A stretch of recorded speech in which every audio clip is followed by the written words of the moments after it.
Hello, everyone. Welcome to another episode of the Gold Silver Bitcoin Show, brought to you by the GoldSilverBitcoin.com store. We are more than honored to be sitting down today with Lawrence Reed. He's President Emeritus of the Foundation for Economic Freedom. Thank you so much, Lawrence, for joining us today. Hey, thank you, Justin. I appreciate your having me. And incidentally, the foundation I'm with is the Foundation for Economic Education. And can you tell us what that is? Yes, it's fee.org, and we have been around since 1946. I served as its president from 2008 until 2019, and now am retired into the Emeritus role. But our purpose is to educate and inspire young people in ideas of individual liberty, private property, free enterprise, and personal character. And we do that through the website, which is a very robust one with about 70 years of archived material and new daily commentary and free videos and courses and so forth, and also in-person events all over the world. You recently authored the book, Was Jesus a Socialist? What inspired you to research that topic? Well, this goes back, actually, my interest in this area goes back to at least my college days when I wrote an essay on this very subject. And I wrestled with the question for decades thereafter. But every time I would hear someone make the claim that Jesus was a socialist, I couldn't reconcile that with what I understood him to have said in the New Testament. I couldn't find any justification for that. So when in recent years that thought has come up so much more often, a lot of people are running around saying it. Bernie Sanders has said it multiple times that Jesus was a socialist. I decided it was long past time to actually reread the New Testament as many times as it would take to understand any of the economic implications or lessons that Jesus taught. And when I did that, I discovered that not only was he not a socialist, he was as far removed from the ethics or the economics, let alone the politics of socialism, as anybody can possibly get. Now, I don't say he was a capitalist because these are terms that didn't come into being until 1800 years after his death.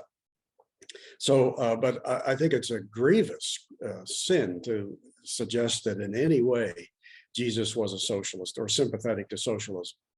I guess we're going there a little earlier than I expected, but what was he sympathetic to, if not socialism? Well, we begin, I think, with some definition of socialism, because to say that he was a socialist or was not requires that we understand what it is. And socialists themselves bounce around from one definition to another. And just as they bounce around the world saying, here it is, we'll finally get it right. And then when it flops, they say, no, that wasn't it. We'll try again next time for the 5,000th time. And they just say that over and over again. So it's kind of hard to even nail them down as to what it is. But socialism is the concentration of political power and the use of government force for the purpose of centralizing the planning of an economy or to confiscate and direct the private property of society and make it government owned property, or the forcible redistribution of wealth. That's what it is. And so when you ask, well, what was he sympathetic to? He would certainly not be sympathetic to the use of political force to accomplish any of those objectives. That's why I say he was not a socialist. Now, he was focused on things of a spiritual realm. He was more interested in what was in your heart and where you were destined to go because of your choices and behavior than he was interested in earthly political power. But time and again, whether you look at his parables or his other teachings, it's apparent that he was interested in things like choice, competition, the respect for the individual. When he was approached by a man to use his power to redistribute wealth, Jesus's response was, "Man, who made me a judge or divider over you? Take heed and beware of covetousness." So I think he was sympathetic to, first of all, a virtuous life. He wanted you through your personal choices, not through government force, but through your personal choices, to choose to be honest and humble and patient and courageous and responsible. And of course, above all things, to accept him as your savior in this fallen world. Mike McGlone, a commodities and crypto strategist at Bloomberg, told me a joke last episode, actually, of this, the Gold Silver Bitcoin show. He said, why was Jesus born in Bethlehem? Because Mary was trying to get away from the taxes in Nazareth. Yeah. Well, remember, there was a census that went out, and that involved not just counting heads, but also paying taxes. And they were oppressive at that time, and they didn't all go to local authorities. The taxes often went, of course, to the dominating Roman authorities, which were very unpopular in Palestine. You spoke with Steve Forbes about this topic, correct? Yes.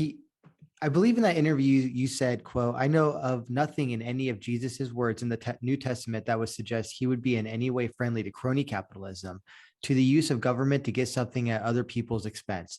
This was a man who believed profoundly in the gift of free will, of personal choice, of voluntarism. He believed that a person's character is determined by what's in their heart and how they choose voluntarily to interact with others, not by what they say or by what we might compel them to do, but rather what's in their heart.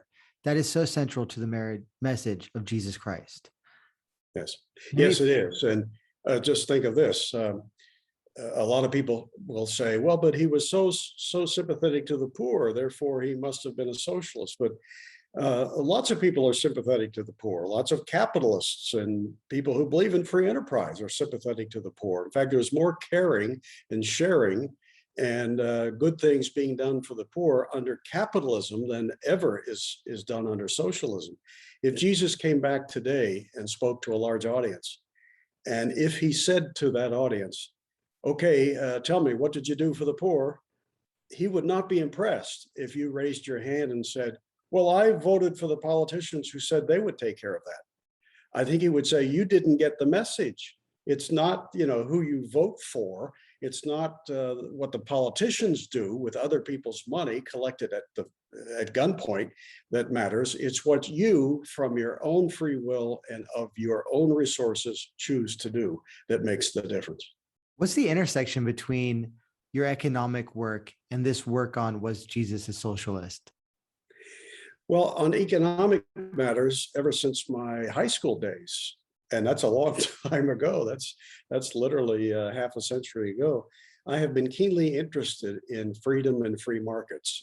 And that's because I came to understand rather early in life that without those things, life is almost unthinkable. That to live under a regime that tells you at every turn what to do, that plans your life, essentially means that you're not living your life at all. Other people with political power are living their lives through you. And I always kind of wanted to know, well, why do they get to do that? Why can't I turn the tables and do that to them? What's so special about them? Aren't they just individuals like me? Who gave them the right to rule over my life?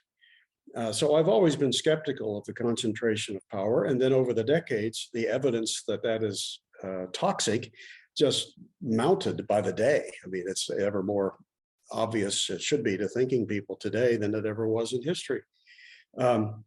So I've always been interested in freedom and free markets, and I've had a keen interest in theology. And I wanted to be sure I was right by my creator, and I wanted to, learn more about what he told us about how to live. And you find that in the words of Jesus Christ in the New Testament.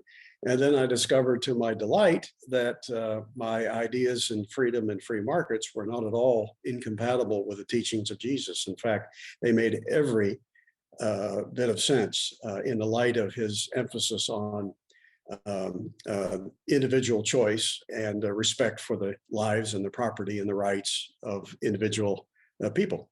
Who are some of your most, which theologians do you look up to? Like, for instance, I studied history in college, and we read Dietrich Bonhoeffer's works. Yes. I might have actually read his works in a literature class. However, having studied history, particularly 20th century variety history, that was on message for me. And, you know, he believed it was his duty to stand up to the Nazi state, whereas Yeah. many of his colleagues and peers did not. So which Yes. theologians have you looked up to historically? Well, you mentioned one of my favorites, Dietrich Bonhoeffer. As a man living in such incredible times during the Nazi years, he was phenomenally brave, and of course went to his death believing that the Nazi regime should be resisted and was inherently evil. His theology, I think I'm mostly sympathetic with. I can't recall any major differences, but I always found him a little dense at times in reading. So I wouldn't rank him as my number one favorite. I would reserve that role for J. Gresham Machen, Machen, who lived in the late 19th century and first 35 years or so of the 20th. He had taught at Princeton for some 20 years and finally had enough as the theological leftists took over Princeton. So he went off and formed his own seminary in Philadelphia, Westminster, which is still here. And he didn't deal only with spiritual matters. He looked around the world and said, you know, I think we're called to understand how the world works too, and to speak out when bad people do bad things with bad ideas. So when he talked about economic matters, wow, I just thought he was incredible. He testified in the Congress in the 1920s against a proposal to create a federal Department of Education, which of course we got 50 years later under Jimmy Carter. But back in the 20s, Machen told Congress, the last thing you want to do is to put the federal government in the business of education. They will indoctrinate. They will not teach character. They will foster obedient servants to serve the state. They'll rip away local parental control of education, keep their noses out of it. It's not constitutional. Well, hallelujah. So he was a phenomenal theologian too. And then so was C.S. Lewis. He's another of my favorites, who lived to 1963. C.S. Lewis was a phenomenal man and theologian, a kind of a lay theologian. Wonderful. And then maybe number four might be a man from the distant past, Augustine, who lived in the 5th century as Rome, the Roman Empire collapsed around him. He was also a phenomenal man. Are there any modern thinkers, theologians, who you think who stand out? Yeah. Well, he just recently, within the last 5 years, passed away, but I really appreciated R.C. Sproul. Alistair McGrath, who's, I think, still teaching in Britain at Oxford, or is it Cambridge? I think Oxford. Some of his works have deeply affected me. Let's see, who else among today's? The Reverend James Kennedy, although he's passed away a few years ago too, from Florida. I always appreciated him. Those are the ones that come to mind at the moment, with McGrath perhaps being the only living one. But if I had more time to think about those, I'd come up with other names because I know there are good ones. I was driving around doing some errands locally, and R.C. Sproul was on the radio, a recording of a talk he gave. And this station that was broadcasting this talk, it is by far one of the most interesting stations in the area. Far more interesting than the secular talk, far more positive, far more uplifting, and actually more intellectual too. And so R.C. Sproul is discussing on the radio here the cosmological basis for belief in God. In other words, why it's not illogical to believe in God. And ultimately, this is oversimplification, but he said basically that because God's not an action, that it didn't need something to precede it. Yeah. So therefore, it's not illogical to believe in a God. Well, it's certainly a much greater leap to believe that everything came out of nothing that's something that another a lay theologian, Ray Comfort, who I greatly admire, has stressed over and over again. When he meets with an atheist, he often asks, so you believe that everything just evolved out of nothing?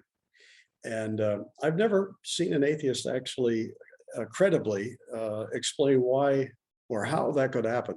That's a much greater leap than to believe that all these intricate things that are so logically assembled were are not the result of a creator, a thinking design and engineer. So what R.C. Sproul said, a better way of putting that was that because God is not an effect, he needed no cause, or God needed no cause. Yeah. On these cosmic subjects, what other sort of things do you like to ponder on this topic? I think that a lot of people get very closed off to the idea of God these days. Nietzsche wrote, "God is dead." And of course, if you read the whole quote, he's not necessarily declaring this to be a victory or a good thing.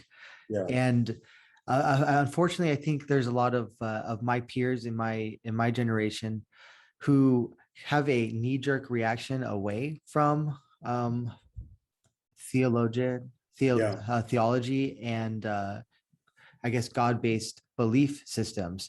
And I think they miss us a lot of important questions. What are some of your favorite cosmic questions or big questions that your beliefs or God has helped you better understand? Yes. Well, the biggest single cosmological question of all, I settled in my mind quite some time ago, and that is, are we an accident, or are we the creation of a creator with a purpose? I've settled that in my mind a long time ago. And from that, then I have asked myself many times, well, how do we know what our purpose is? Things like, was Jesus Christ who he said he was? This is an important matter that C.S. Lewis was of great influence to me on, because, and Josh McDowell, there's another name I hadn't thought of earlier. I love Josh McDowell.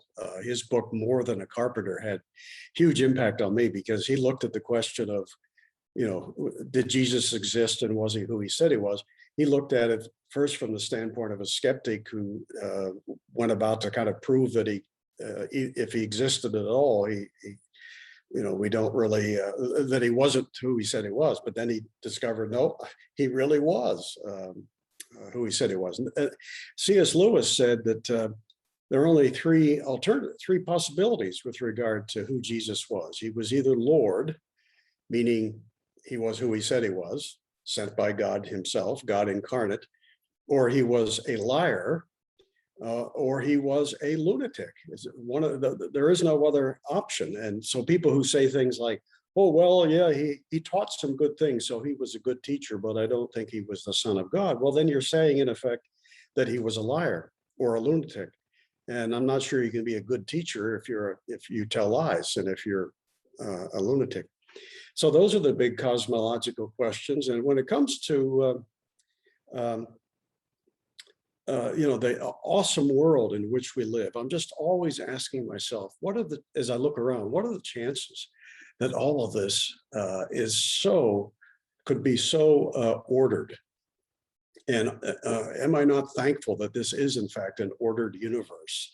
That you don't have to worry if gravity is going to apply today, because it's kind of hit or miss, things like that.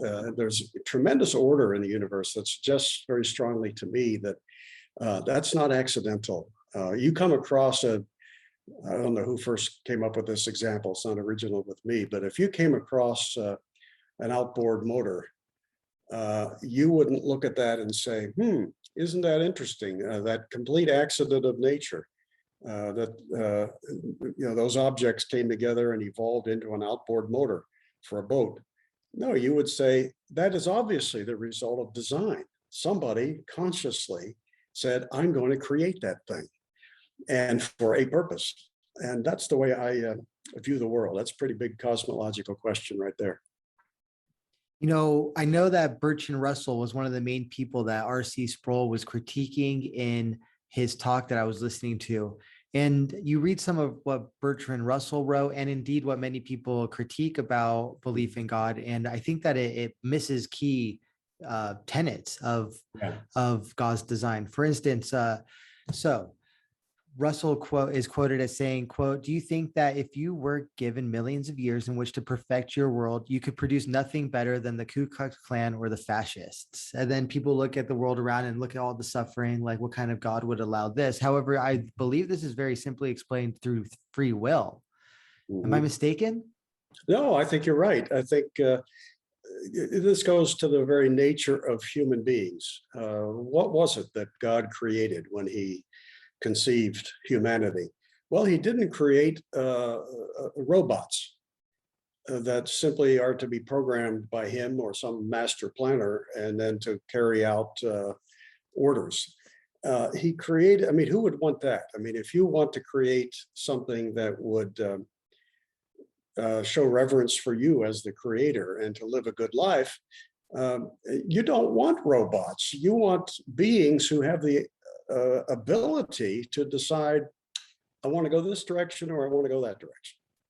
And then you help them along, you give them some good advice, you tell them what the consequences are of doing bad things, but then you let them make their choices. I mean, that's the nature of humanity.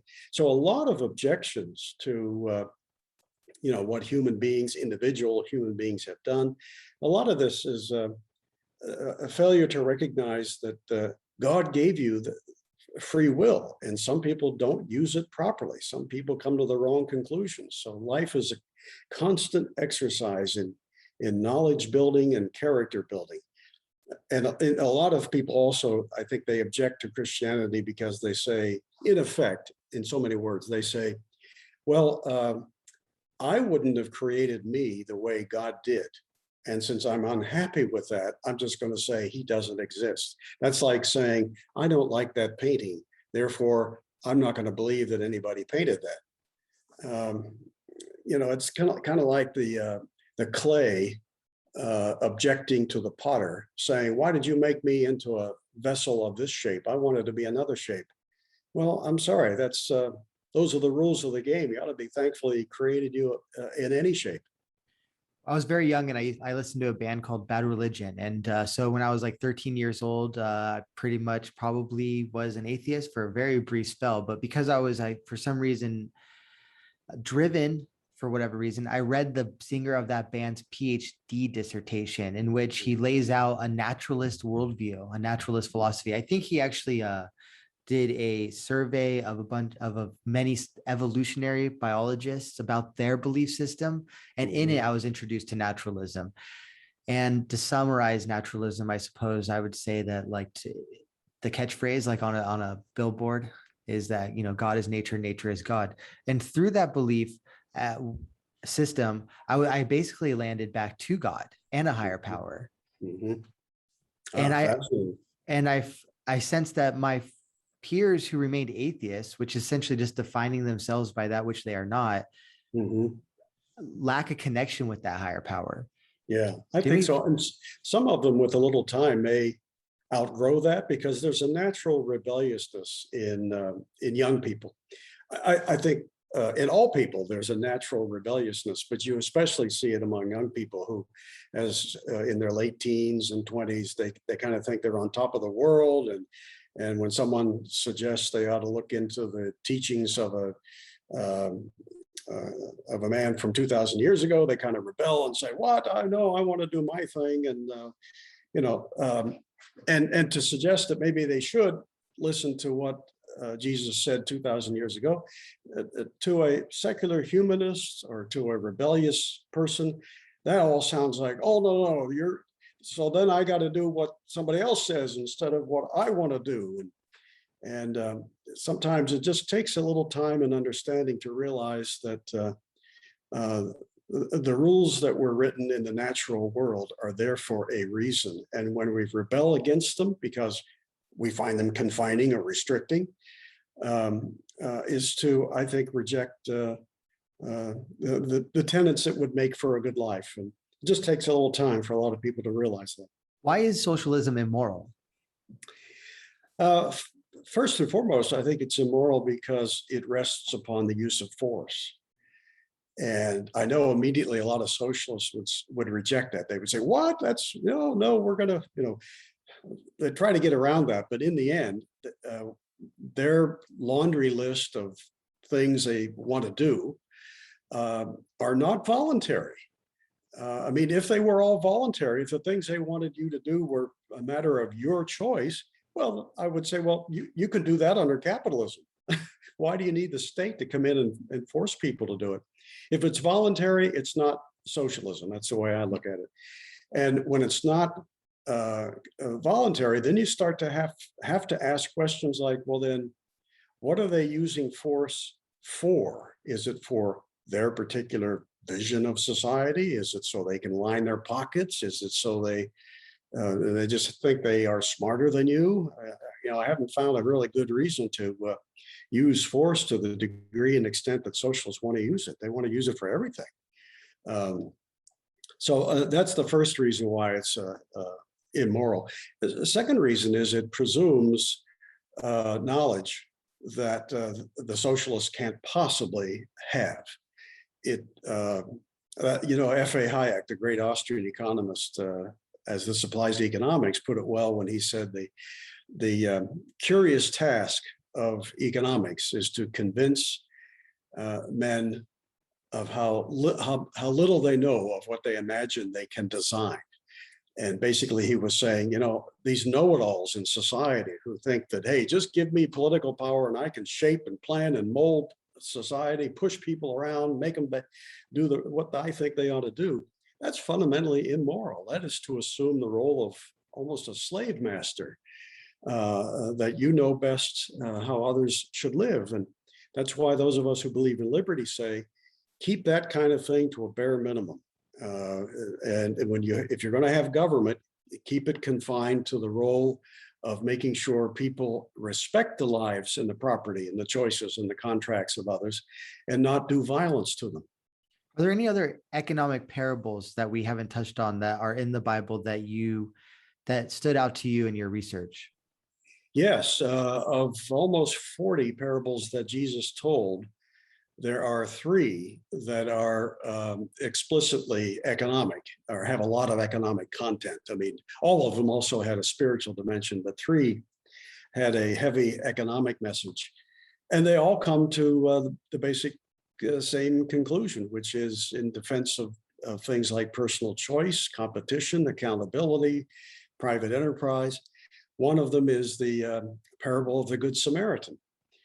And we all know that story. A man is beaten and robbed, and he's laying along the road in desperate shape. And a man comes by, and who we now know as the Good Samaritan. Why do we know him as the Good Samaritan? Because of his own resources and with his own free will, he chose to help the man in need. Now, if that guy was a ideological socialist, if he was a Bernie Sanders, and came across the man in need, he might well have said, oh, well, there must be a government program for you somewhere. I'll put in a word for you. Or, you need a social worker, and then he would have moved on. But no, he didn't do that. He helped of his own free will. Then there's the parable of the talents. Oh, by the way, we would know that Samaritan as the good for nothing Samaritan if he had taken the socialist approach to the man in need and said some politician will take care of it. I always like to add that for effect. The parable of the talents involves, this is a story Jesus told. A man is leaving his estate for a period of time, and he calls 3 servants to his home, and he says, I'm going to take a big portion of my wealth and divide it amongst the 3 of you, not equally, by the way, different amounts. And he said, I'll trust you to husband those resources. And when I get back, I'll assemble the 3 of you, and you can tell me what you've done with it. When he comes back, he calls those 3 men together, and he says to the first one, well, what have you done with what I trusted you with? And the man said, oh, you'll be happy with me. I'm paraphrasing slightly. But I have exactly as much as you entrusted me with. I buried it in the backyard, preserved it for you. And the man condemns him. He said, "What? You didn't do anything with it? Well, that's terrible." And then he says to the second man, "What'd you do?" And the man said, "Oh, I put it to work. I invested it. I've got double what you trusted me with." He's praised. And then the third guy says, "I did even better. I've got 4 or 5 times as much as you trusted me with." Well, that's the man that Jesus in this parable reserves the highest praise for. And then he actually says, "Let's take the money from that first guy and give it to this third guy because he sure knows how to create wealth." Well, no socialist could ever say that. It's very pro-capitalist, pro-creation of wealth, entrepreneurship, individual initiative, all the things that define capitalism, not socialism. Then you have the parable of the workers in the vineyard, where a vineyard owner realizes he's going to hire more workers to bring the grapes in before they rot. And first thing in the morning, he hires a group of people to go out and he says, "I'll pay each of you a denarius for a full day's labor." And they all say yes. And so they go do it. And then halfway through the day, the employer realizes, "Oh my gosh, I got to get more out there picking grapes and bringing them in." So he hires another group and he pays them more than a denarius for only a half day's work. He says, "If you'll go out there, I'll pay you this much." And then for the third group, he only needs them for about an hour before dark. And he offers, I'm sorry. No, in the second case, he offers the same amount, a denarius, but it's for half a day's labor. Then the final group, who probably will work maybe an hour or two, he offers them the same denarius. So then later, when all the workers come to be paid, the first group says, "This is not fair. We had to work a whole day for the same amount that the other guys got."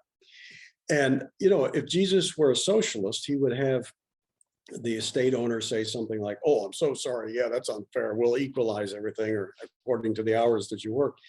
But instead, he said, "Look, it's my money." I mean, Jesus has the man actually say that. "It was my money, and I gave you what I promised for what you promised to do. I was faithful to the contract I signed with each and every one of you. Now get lost." And in my mind, that's Jesus's way of saying, hey, the sanctity of contract and private property and even supply and demand. I mean, presumably the employer had to pay effectively more per hour to that last group just to get them in the field that late in the day. This is all very much a defense of capitalism. And you conclude there's nothing that's socialistic in the ethics or any aspect of that parable in particular. You also stated in your interview with Forbes that all around us, we have men and women who are daily making our lives better. And they're doing so not because the government has told them that they have to do that, but because of the incentives of the private enterprise system. The fact that people in business, typically, they're not in business because they want to accumulate piles of gold coins and play with them in their basement, but because they enjoy the genuine feeling of fulfillment that comes from solving problems and inventing and innovating and making life better and having lots of happy customers. And I'll also add to that, creating jobs. Yeah, I believe that's so true. And time and again, when you find a progressive, a liberal, socialist, whatever you want to call them, who seem to be gripped with this sin of envy and covetousness and don't like the rich just because they have stuff. They don't, first of all, make the distinction between the rich who got rich because of political connections, which is more socialistic than it is capitalistic. And those who earned their wealth entirely through willing, happy customers. But they also, I think, betray this. Most of them have never actually got to know a successful person. Most of them just think of, oh, that person, don't know them, but they're rich. I'm going to hate them. That makes me feel better. I can virtue signal by condemning them. I mean, that's just so flawed. And so it speaks volumes about that person's low character. If they actually got to know so many millions of entrepreneurs in society, I think they would come to realize, wow, it's not piles of coins that motivate these people. It's the desire to create, to build, to manage, to see happy customers come through the door, to feel as though they've made the world a better place. And certainly they do so. They make the world a better place far more effectively and voluntarily than socialists who run to the government to push people around, swipe their wealth, and command, issue orders. I spoke with Zaid Abdelnour, who I believe he's very successful, based in New York, and he was discussing that like money is freedom. So when he's helping people make money and teaching them how to become entrepreneurs, he's in a way like creating freedom as well. Yeah, definitely. And I'm sure he understands firsthand that creating wealth is what's really needed, not only to solve poverty, but also to give people freedom. I mean, you're not all that free if you're starving to death. So the magnification of material wealth is an important, indispensable way for human beings to thrive. When you look at socialists, they don't seem to have any theory of wealth creation. People of our persuasion who believe in freedom and free markets, when we talk about wealth creation, we have a whole science of it. We talk about entrepreneurship, division of labor, incentive, motivation, innovation, competition, the invisible hand, and it's just a whole science of what brings wealth into being. But socialists, they don't wade into that. They just kind of think wealth is like a fruit tree. It's God knows who planted, but the fruit's there. Let's just go get it and give it to our friends, or give it to somebody we think deserves it more than whoever else might get it. They believe in the science of confiscation, to the extent it's a science at all. It's just this guy who takes that guy's wealth and gives it to that guy over there. There's nothing scientific about that. You also stated in the Forbes article or interview that I walk into Walmart and there's all these people who work there and that don't even know me. And what do? They come up and say, "Can I help you? What are you looking for? Or have you tried this? Maybe this is what would help you." They're all looking for ways to help me. And that's because of the profit motive and the self-interest motive of a productive free enterprise system. And to me, that just never ceases to be awesome. I mean, every day, so many people working to make my life better, and 99% of them I don't even know. So there's so much to be thankful for in this holiday season, as there is every day of the year. And it all stems from productive people producing for others because of the incentive of their own self-interest. Yeah, I wish I was as articulate today as I was on the day of that other interview. I agree with everything you just said. Yeah, it really is an awesome thing when you think that you got coffee farmers in Brazil. I don't know any of them. They don't know me. And yet they go to work every day and they grow coffee and they take all the risks, deal with pests and taxes and earthquakes and floods and whatever else they have to deal with. Why do they do that? Because they want to help Larry Reed in Noonan, Georgia? No, it's because they've understood that the way to get ahead themselves is to serve others, to produce something that other people will say, "Wow, I'll give you something for that." And that's the free enterprise system. You socialize things, concentrate power in the hands of government, and all of a sudden people say, "Well, I got to do it because it's my job, and they'll put me in prison if I don't," or whatever. You just don't have the same incentive. It's so preposterous for socialists to believe that men and women will work for the state as hard as they will work for themselves and their own family. That is just such a ridiculous assumption from the get-go. Was Jesus an Austrian? I know what you mean by that, of course. Was he a believer in Austrian economics? I wouldn't go so far as to say he was or ever addressed the things that make Austrians uniquely Austrian in their perspective. And I'm one, by the way. But Austrians do have, I think, the best understanding of markets and how they work and why they work.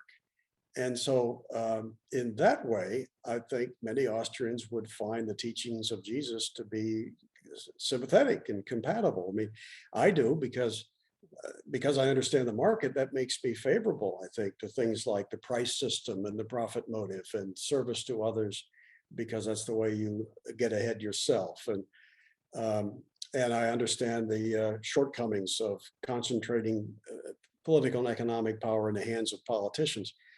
All of that is perfectly compatible with both the teachings of Jesus and with Austrian economics. So I just don't think that term would apply in this instance because, Austrian economics came along 2,000 years after Jesus was around.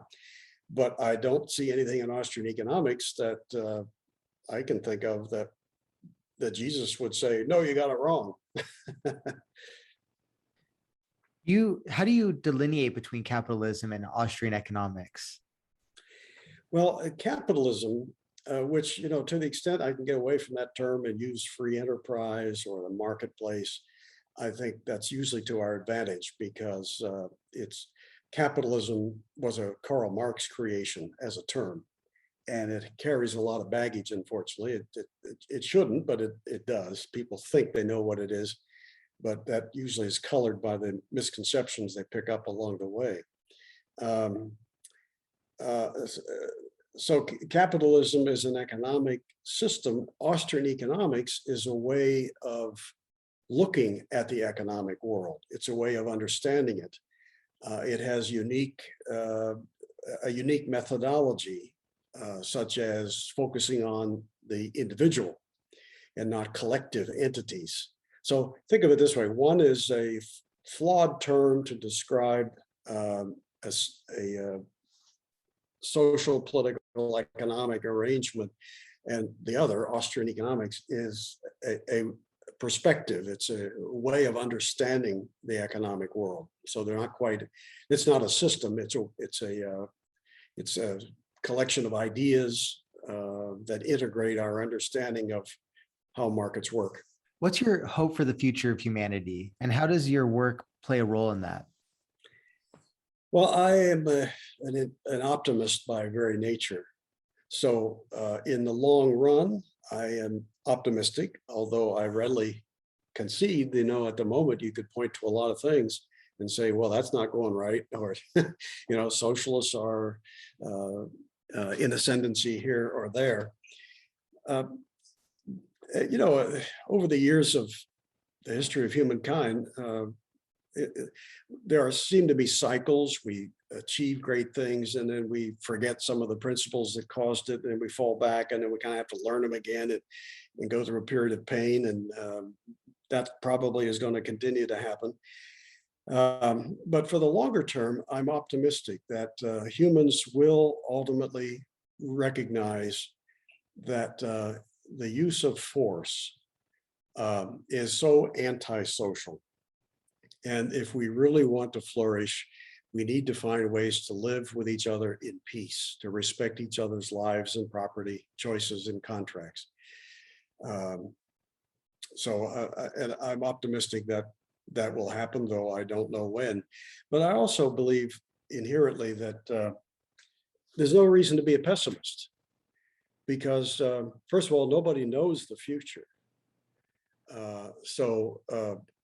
To be either an optimist or a pessimist kind of implies you know it, but I'm quick to say, no, I don't know it. I just happen to feel good about the long run of the future.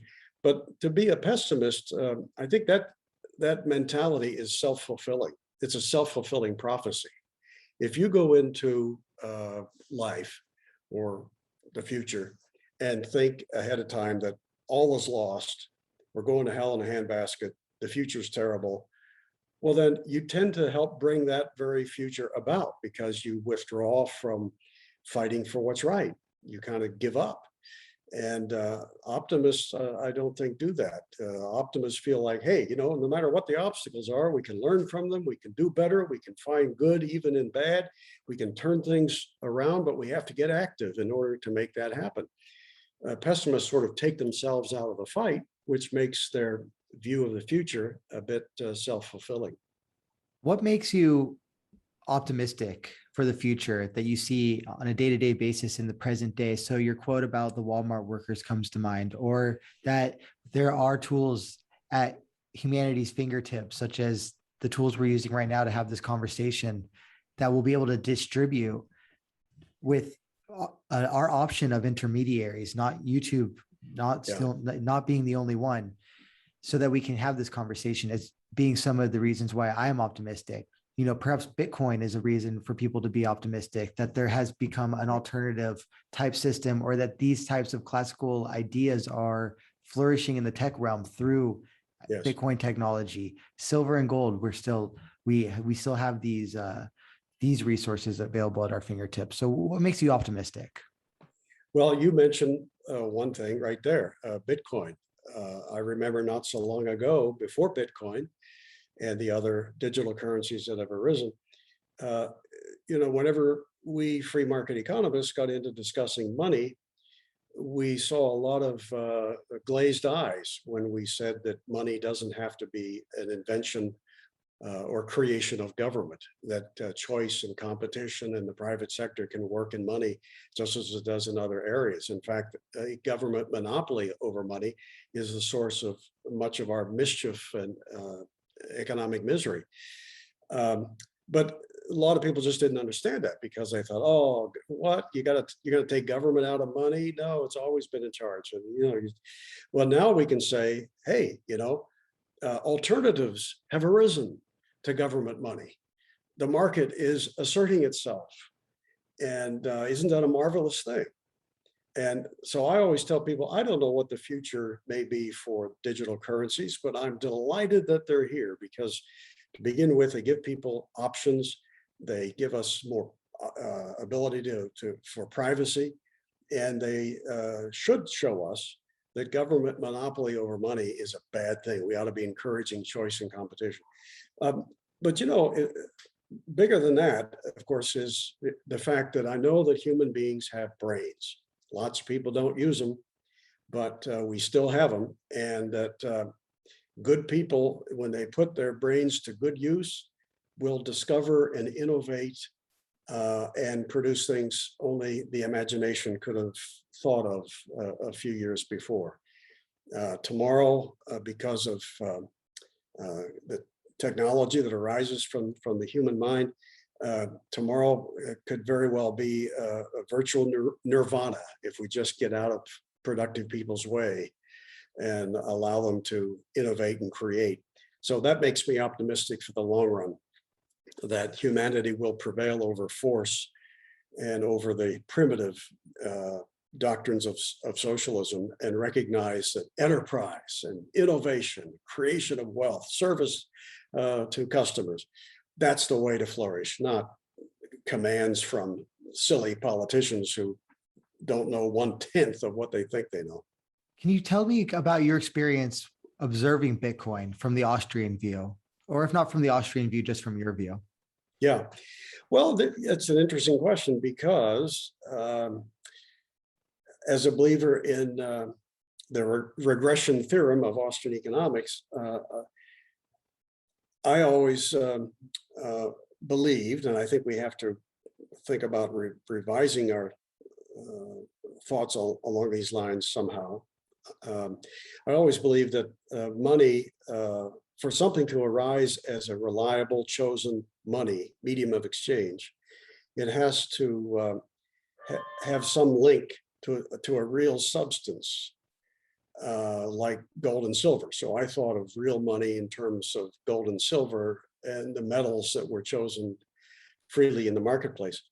And probably 20 years ago, if you had said a digital currency, if you could explain that to me 20 years ago, would arise kind of out of nothing, I would have said, no, I don't think so. I think it has to be real and used and recognized, widely familiar, and so forth first. So I'm not convinced that Bitcoin violates that regression theorem, but it is a unique, a new thing that we have to kind of analyze in light of that. I'm kind of thinking out loud here, Justin. I'm sorry, I may not be making a whole lot of sense, but one thing I know for sure is that Bitcoin is not an invention of government.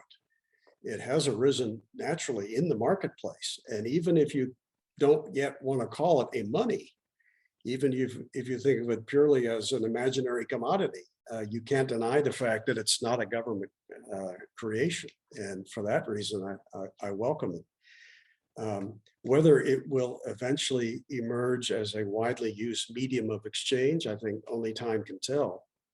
But it may well. But this is one area where I would agree, in a sense, with Mao Zedong when he said, "Let 100 flowers bloom."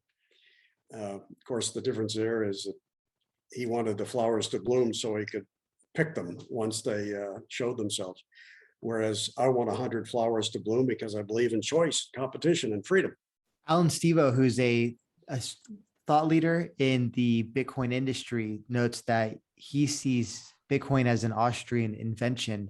When you look at the code of Bitcoin, there is a reference to the bailouts, the government monetary policy of that time. And so it's referenced in the code of Bitcoin that Chancellor, quote, Chancellor on brink of second bailouts. That's a Times UK headline from the day Bitcoin was released, January 3rd, 2009. Oh, There will only ever be 21 million Bitcoins in existence. yeah. And I think that I interpret perhaps as a commentary on inflationary money policies, a technological commentary on it. Yeah, yeah, it may well be so. I was not aware of that angle, but I can certainly add to that Austrian economics has helped welcome into the world the idea of competing currencies. F.A. Hayek was in favor of that. Mises, although he took more of a gold-focused approach, I think he would welcome the introduction of choice and competition and money as well. So, while other schools of economic thought had just accepted the notion that government should monopolize money, the Austrians for a long time were pretty much alone in saying, no, that's a dumb idea. It doesn't comport with reality or logic or historical fact. And we should, in fact, think of money as we would think of other commodities, best produced by private entrepreneurs in a free and competitive market. Think about how far we've come since the days of Bernard von Noothaus, who created a silver dollar type money. And people will say, well, his mistake was that he put a dollar sign on the coin. However, when I'm looking at the technologies that are being created in the cryptocurrency and blockchain space, they seem far more problematic for central banks, namely, than Bernard von Noothaus's idea. Yeah, but you can look upon him, I think, accurately as a pioneer. Someday we will have a monetary hall of fame where we'll honor people who, swam against the tide and who worked to give people options and choices. And Nothouse should be, there should be a bust of him in that hall of fame. There also should be a bust in that hall of fame for Jim Blanchard. He was a good friend of mine. I was his chief economist for a time, and it was largely through his efforts in the early 70s that gold ownership in America was re-legalized. Jim Blanchard created the committee to legalize gold, and it prevailed, and President Ford ultimately signed the bill that allowed Americans once again to buy and possess gold. So yeah, we ought to have a monetary hall of fame somewhere. And those two guys right there should be among the many busts that we put in it. Agreed. Do you have any closing thoughts as we approach the holidays in 2021 for the people? Yeah, let me just touch quickly on something that's been a theme I've tried to stress in recent years. It comes up, even if not by design, it comes up every time somebody from an audience asks me, regardless of my topic, if they ask me, what do you think the number one problem in the world is, or in America? And they usually expect me to say things like deficit spending, or crime, or opioids, or COVID, or stuff like that, all big problems. But I always say, no, the number one problem, or the number one issue, is the same today in America as it is every place else in the world, and as it has always been everywhere, and that's character. A person's character shapes his life, and the character of a nation's people shape the national character, if you could say there is such a thing. And I don't know of any society in the history of the world that lost its character and kept its liberties. And so as you think about things like liberty and how unthinkable life would be without it, I hope you'll remember that it all depends upon personal character, and you don't have to wait for the government to tell you what your character should be. You're in charge of it. And if you live a life of honesty, of humility, of patience and courage, responsibility, gratitude, the things that make for good character and for a free society simultaneously, then you will never regret it.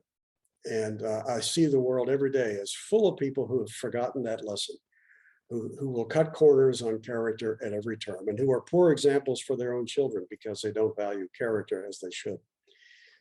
If we could all put character on a pedestal and recognize that the best of character should be our goal in life, you'd be amazed at how many of the other problems we deal with would vanish.